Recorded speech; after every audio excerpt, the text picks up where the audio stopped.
आकाशवाणी नागपूर. नेहा क्षीरसागर आपल्याला ठळक बातम्या देत आहे.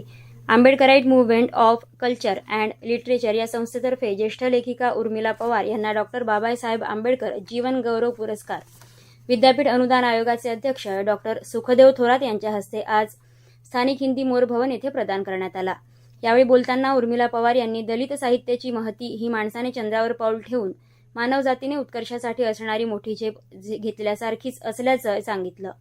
यावेळी डॉक्टर थोरात यांनी दलित साहित्याचा उद्गम अनेक साहित्यिकांच्या परिवर्तनवादी कृतीमधून कसा प्रवाहित झाला याचा प्रवास उपस्थितांसमोर मांडला.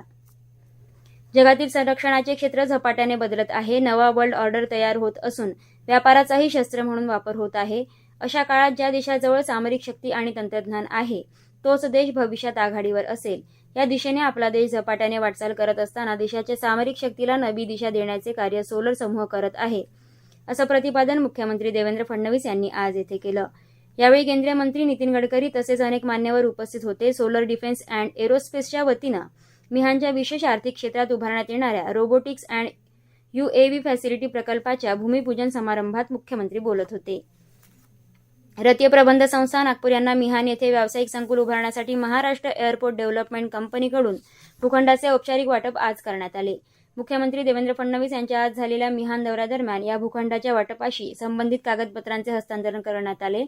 यावेळी सोलर ग्रुपचे संस्थापक व मुख्य कार्यकारी अधिकारी पद्मश्री सत्यनारायण नुवाल हेही उपस्थित होते. प्रस्तावित व्यावसायिक संकुलामुळे IIM नागपूर भोवतीची शैक्षणिक व औद्योगिक परिसंस्था अधिक बळकट होण्यास मदत होईल. तसंच मिहान परिसराचा शिक्षण आणि उद्योग सहकार्याने उदयोन्मुख केंद्र म्हणून विकास होण्यास चालना मिळेल.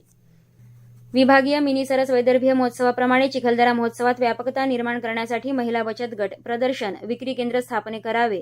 महिला सक्षमीकरण आणि ग्रामीण अर्थव्यवस्थेला चालना देणाऱ्या वैदर्भीय महोत्सवाचं यश हाच खरा महिला दिन आहे. या स्तुत्य उपक्रम नागरिकांचा उत्स्फूर्त प्रतिसाद मिळत आहे, असं प्रतिपादन पालकमंत्री चंद्रशेखर बावनकुळे यांनी आज केले.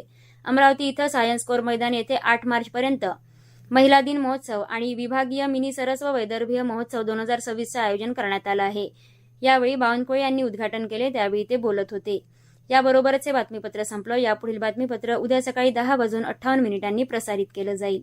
नमस्कार.